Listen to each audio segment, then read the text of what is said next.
This year, a very important little bunny turned 70, and in honour of her birthday, I was lucky enough to visit her new museum exhibition at Leeds Museums and Galleries. Today, I thought we could celebrate by talking a little bit about the illustrator behind Miffy and illustrate some art inspired by them both. Today, she's as well known and beloved as characters such as Winnie the Pooh, Mickey Mouse and Hello Kitty, and her appeal has won over hearts not only on a multi-generational scale, but a global one too. She's become a cornerstone of girlhood in people's lives all over the world, so much so that she's often mistakenly taken as being Japanese in origin, but Miffy started life in the Netherlands as a creation of Dutch illustrator Dick Bruna. Dick Bruna was born almost 100 years ago in 1927, serendipitously during the Year of the Rabbit.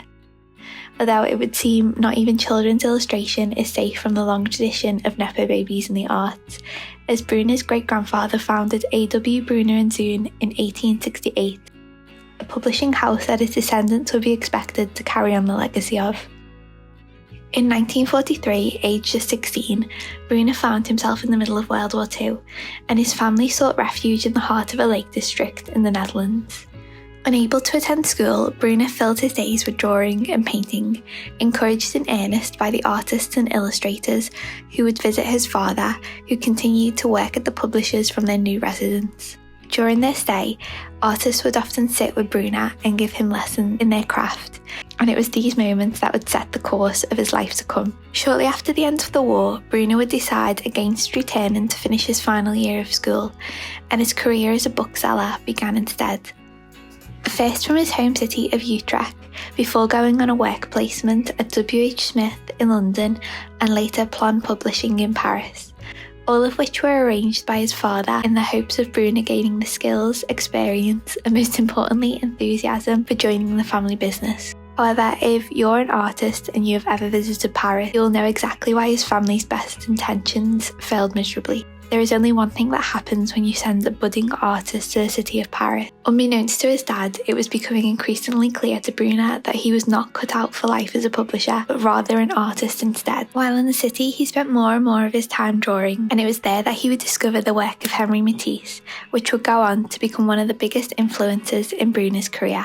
Bruna returned to the Netherlands in 1948, convinced his family he would be an awful publisher, briefly attended art school in Amsterdam, but feeling miserable and not at all at home, dropped out and decided to teach himself everything he needed to know, before finally, and I'm sure to much relief of his dad, joined the family business in 1951 as a designer rather than a publisher.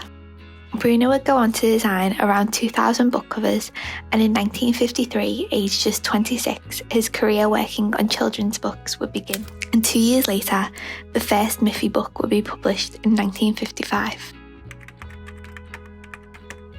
In 1955, Bruna found himself on holiday in the north of Holland with his family. In the garden of their holiday home, a small little white rabbit became the subject of the stories he would tell his 1-year-old son, and the sweetest of moments, Miffy was born. Miffy has gone through a number of changes since her inception, with the floppiness and shape of her ears changing ever so slightly to be less like a soft toy into a more defined and abstracted bunny shape that we know her to be today.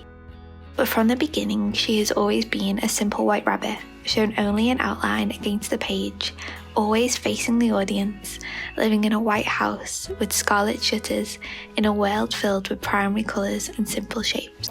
A girl simply due to the fact that Bruna decided drawing dresses was more fun than drawing trousers.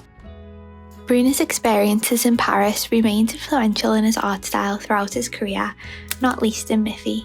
He favoured simplistic, abstracted shapes void of anything superfluous, with all pictorial elements being reduced to just the bare essentials. For his palette, Bruna chose a small collection of vibrant colours: red, yellow, blue, green and black, taking care that the red should be warmer than standard with the addition of orange to the mix, and that yellow should never stray too cold with the help of a little red. Bruna's purposely simple and vibrant illustrations never overcomplicated things and allowed the story to be understood and enjoyed by children long before they could read or follow along with their parents, the lack of details leaving room for imagination to soar. Each book began with a simple story told with around 12 or 13 illustrations, for which at least 100 draft illustrations would be made. With so little to work with in her design, the exact tilt of her head or the position of her eyes and mouth had to be drawn so precisely in order to effectively convey the correct emotion to the audience. Each illustration was painstakingly created very slowly, with a single Miffy often spanning several days. The final sketches would be transferred onto thick sheets of paper using a sharp pencil before the lines were marked out in black paint. They would then be transferred onto a transparent sheet of paper, and cut-out pieces of coloured paper would be placed behind the sheet to allow Bruna to trial a number of colour combinations before making his final decision. Bruna created books first and foremost that he personally found aesthetically pleasing in their own right as pieces of art and graphic design, and the fact that his preferred style was also preferred by children was almost an added bonus. From 1959, all of his books would be published in a square format with pictures on the left and text on the right for the ease of children's little hands. Text would be added in sans serif typeface with all of the letters appearing in lowercase and minimal use of punctuation. Miffy's stories were inspired by the world around him, usually as he cycled to work or spent time with his children and his grandchildren. Most of the books have 4 lines of text on each page, with the last word of the 4th line rhyming with the last word of the 2nd line, making the stories sound really upbeat and pleasant to read aloud to children. Miffy's books covered things that children would likely encounter and experience, from trips to the zoo to grief and visits to the hospital, with Bruna celebrating the small moments that become major milestones in the tumultuous years of childhood. Each story would be created in the silence of his studio, and it was only after the work was complete that his wife Irene would be invited in to decide if the story should be sent to the painters or live forever in his desk drawer to be forgotten or revised. Today, Miffy is featured in more than 30 books and stands as his most prolific character, but since Bruna's death in 2017, no new illustrations have or will be created.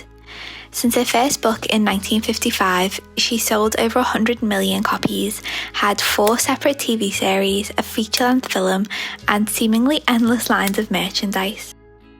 Beyond commercial success, Bruna and Miffy have also had no shortage of awards and acknowledgements of their achievements. In 1990, Dick Bruna received the Gold Brush Award for his work on Boris Bear and the Silver Brush Award for Miffy in the Tent in 1996. He's been knighted on 2 occasions, and there now stands not only a Miffy museum but a square named after Miffy in Bruna's hometown too. Miffy is known and loved for her uncomplicated innocence, positive attitude and open mind, and that's possibly why she's also had an unexpected and unauthorised life as a mascot for groups involved in radical ecological direct action too. Beginning in the 1990s, when an anti-road movement began in the UK over fears of ecological harm, flyers started to appear showing Miffy holding a spanner behind her back, ready to take her place in the resistance. And while the Miffy company has made efforts to shut down and protect the unlicensed use of her image, she's been used by a number of similar environmental groups around the world since. As Miffy increases her licensing partnerships in celebration of her 70th birthday, I can't help but wish that she would partner officially with some organisations protecting and furthering the efforts of climate activists. Beyond her career as an accidental environmental rights campaigner, Miffy's legacy as a beloved character is really hard to miss today. In 2022, Miffy collaborated with fashion houses Tommy Hilfiger and Mulberry in a successful attempt to gain the attention of young adult women. The company have continued to move forward with a number of partnerships, including the MoMA design store, in a conscious and deliberate attempt to align Miffy with brands known for their high quality and design-forward products. For many young people, Miffy holds the same appeal as Jellycat or Hello Kitty. She's a comforting and nostalgic and relentlessly positive character who sparks joy and fosters a sense of community. The lasting results of the pandemic and the current economic climate has left many young adults longing for the warmth and simple pleasures of their childhood at a time when buying a home has become completely unobtainable for two generations. It's little wonder that Gen Z and millennials turn to little treats and small moments of joy for escapism. But while TikTok and fashion collaborations brought Miffy back into the heart of the Western world in the early 2020s, across Asia, Miffy has been a long-standing and beloved character for decades.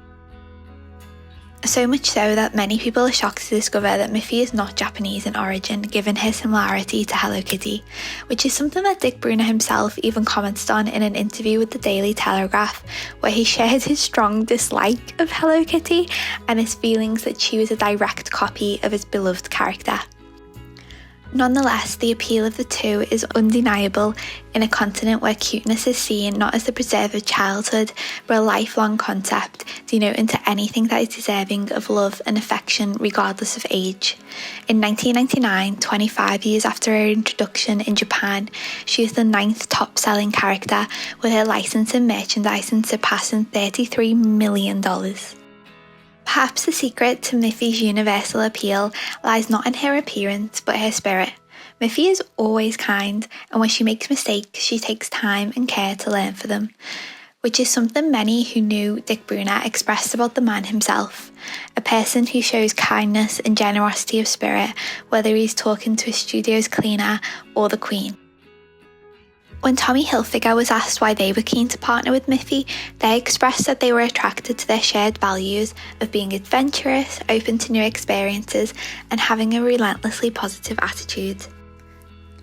Which also seems to explain why the brand not only has success in physical merchandising, but in in-person experiences too. When Miffy collaborated with matcha tea chain Junbi on a bespoke Miffy drink, fans young and old were so excited to meet Miffy in stores.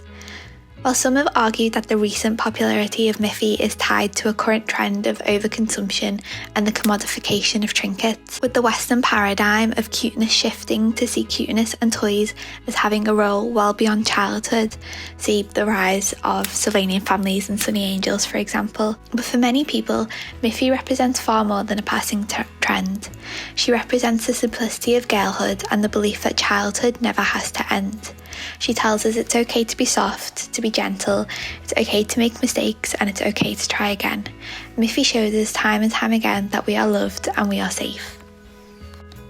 Despite overwhelming success and wealth, Dick Bruna went on to live into his 80s, living a simple life of routine structured entirely around his drawings, spending time with his family and cycling to his studio right up until his retirement. As an illustrator, I can only hope to have a life so blessed and well lived. To me, Miffy represents the importance of making art that is true to you and sharing it with the world however you can. She acts as a constant reminder to keep filling my life with art and joy and never losing a childlike sense of play and wonder in the world.